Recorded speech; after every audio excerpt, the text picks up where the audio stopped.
안녕하세요. 텍스살롱의 최세무사입니다. 오늘은 전번 시간에 이어서 가지의금 인정이자의 세무조정 두 번째 시간을 갖도록 하겠습니다. 첫 번째, 가지의금과 미수이자가 미회수된 경우의 세무조정입니다.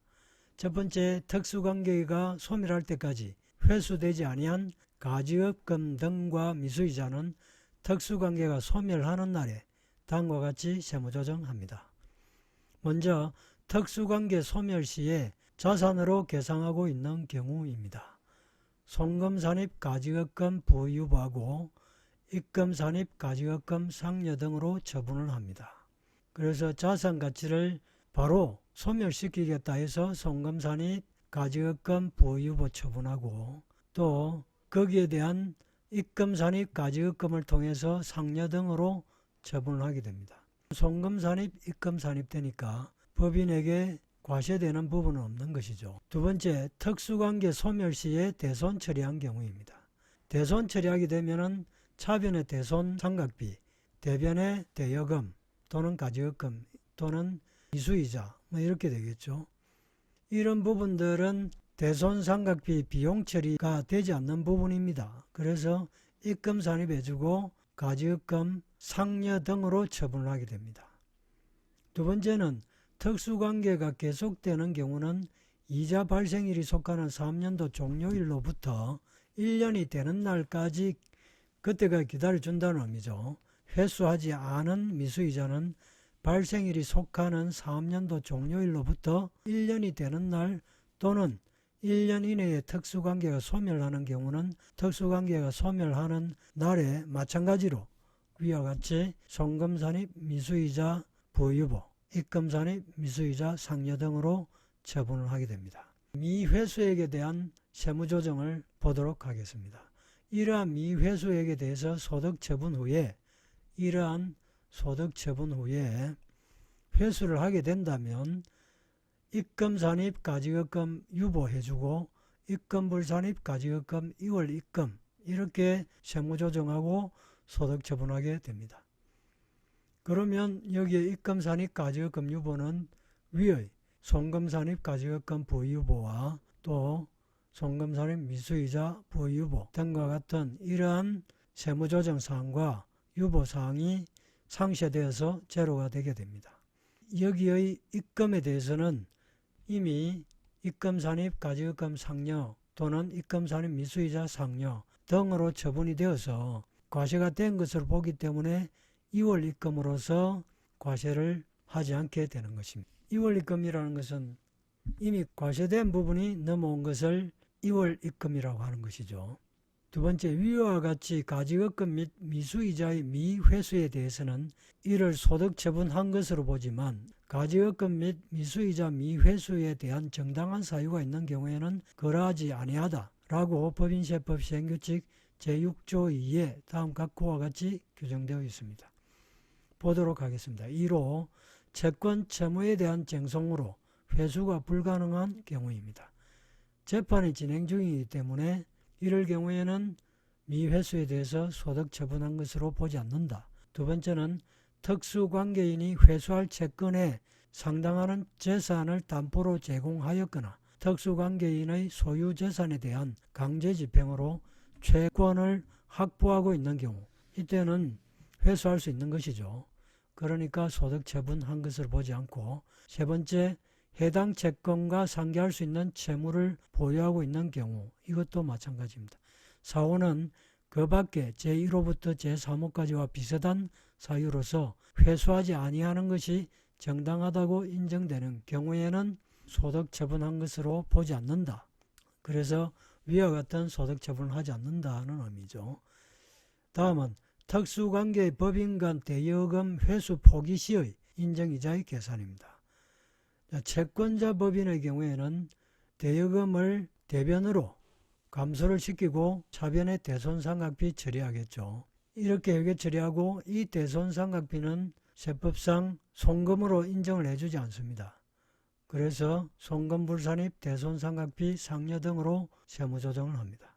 그리고 채무자 법인의 경우에는 이 대여금을 면제를 받았기 때문에 차변으로 감소를 시키면서 채무 면제 이익으로 입금으로 잡습니다.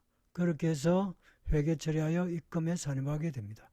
그리고 이런 식으로 대여금 회수 포기가 이루어지고 나면 이때는 채무 면제 이익으로 과세가 되었기 때문에 그 후부터는 지급이자의 부인 및 인정이자의 입금 산입을 하지 않는 것입니다. 다음은 네 번째, 법인 폐업 시의 가지급금의 처리입니다. 폐업 후에 2년 이내에 과세관청에서 소명자료의 요청의 경우가 많습니다. 법인이 약정 등에 따라 회수할 가지급금을 계상한 후에 무단으로 폐업하여 정상적인 영업을 하지 않는 상태에서 사실상 해당 가지급금의 회수를 포기한 것으로 인정되는 경우에는 이렇게 그냥 두면 세수가 손실이 되겠죠. 그래서 법인세법 시행령 제106조에 따라서 귀속자에게 상여 등으로 소득 처분을 하여 과세를 하게 됩니다. 다만 귀속자 판단 및 가지급금의 회수 가능성 여부 등은 사실관계에 따라서 판단해야 한다라고 해석하고 있습니다. 위에서도 본상이죠. 이렇게. 그리고 폐업한 법인의 주주가 법인의 예금 계좌에서 일부 금액을 인출한 것이 상여로 처분되는 경우 법인의 폐업된 사업자 등록번호로 해당 상여에 대한 원천징수 이행 상황 신고를 해야 할 것이며 근로소득 지급 명세서도 제출하여야 합니다. 이러한 의무를 이행하는 것은 그 시점은 주주에게 지급된 날을 기준으로 하는 것입니다. 일반적으로 주주에게 지급된 금액은 배당이 되어야 하지만 이렇게 배당이 되려면 정상적인 배당 결의가 있어야 합니다. 이러한 정상적인 배당 결의가 있지 않고 임의로 법인의 자산 금액을 인출하였을 경우에는 상여 처분이 되기 때문에 주의를 해야 합니다. 상여와 배당은 과세 차이가 다르기 때문에 어느 것이 유리한지를 따져봐야겠죠. 다음은 대표이사 사망 시의 가지급금의 처리입니다. 법인의 대표자가 사망하여 특수관계가 소멸함에 따라 대표자에게 실지 귀속되는 가지급금과 그 이자를 대표자에게 상여로 소득 처분하면 소득 처분 금액만큼 피상속인의 소득세 납세 의무가 성립하게 됩니다. 이 경우는 다음과 같이 처리가 됩니다. 가지급금을 상속인이 승계를 한 경우에는 피상속인의 상속재산에서 채무로서 공제가 가능하게 됩니다. 그리고 상속인의 가지급금으로 승계를 받았으니까 상속인의 부채가 되는 것이죠. 다음은 가지급금의 승계가 없는 경우에는 상속재산에서 채무로서 공제가 불가능합니다. 실질적인 자산으로 봐주지 않는다는 뜻이죠. 그래서 상속인이 소득세에 대한 납세 의무를 승계하게 됩니다. 특수관계 소멸함에 따라서 상여로 소득 처분이 될 것이기 때문에 여기에 대한 소득세에 대한 납세 의무를 상속인이 승계하게 되는 것입니다. 다음은 대표이사의 사망 이후 인정상여에 대한 세무 처리입니다. 대표이사 사망 이후의 인정상여는 없는 것으로 본다. 이렇게 보시면 되겠습니다. 소득금액 변동통지서를 받기 전에 소득의 귀속자가 사망한 경우에는 이에 대한 소득세를 과세하지 아니합니다. 이 경우에 소득금액 변동통지서 수령 전에 대표이사가 사망했기 때문에 소득세 과세는 불가능하며 법인은 해당 소득에 대해 원천징수 의무도 부담하지 않고 상속인에게도 납세 의무가 성계되지 않습니다. 완전히 사라지게 되는 것이죠. 다음은 원천징수 관련 내용입니다. 원천징수의 시기와 지급 명세서 제출 기한입니다. 소득세법 시행령 45조의 9의 2는 이자 지급 시기는 약정에 의한 지급일을 지급 시기로 의제를 합니다. 다만 약정이 없거나 약정에 의한 이자 지급일 전에 이자를 지급받은 경우 또는 소득세법 제51조 제7항의 규정에 의해서 총수익금액 계산에서 제외되었던 이자를 지급받는 경우에는 그날을 이자 지급일로 합니다. 여기서 소득세법 제51조 제7항의 규정이라는 것은 연불 조건의 건설, 제조 또는 용역을 제공하고 그 제공한 연도와 그 후의 연도에서 각각 받거나 받기로 한 그 연도의 총수익 금액과 필요 경비에 각각 산입하도록 한다 하는 규정입니다. 그 규정에 따라서 총수익금액 계산에서 제외되었던 그 이자를 지급받는 경우에는 그날을 이자 지급일로 한다 하는 얘기고, 그 지급 시기에 따라 원천징수 및 지급 명세서를 제출하여야 합니다. 약정이 있는 경우 지급하지 못하였더라도 그 약정일에 지급된 것으로 보아서 지급일의 다음 달 10일까지 원천징수 이행 상황 신고를 하고, 의제지급연도의 과세기간 종료일의 다음 연도 2월 말일까지 지급명세서를 제출해야 합니다. 여기서 지급명세서를 제출하지 않았을 경우에 가산세입니다. 지급명세서를 기한 내에 미제출한 경우에는 미제출 금액의 2%를 지급명세서 보고 불성실 가산세로 부과를 하게 됩니다. 원천징수 의무자 보겠습니다.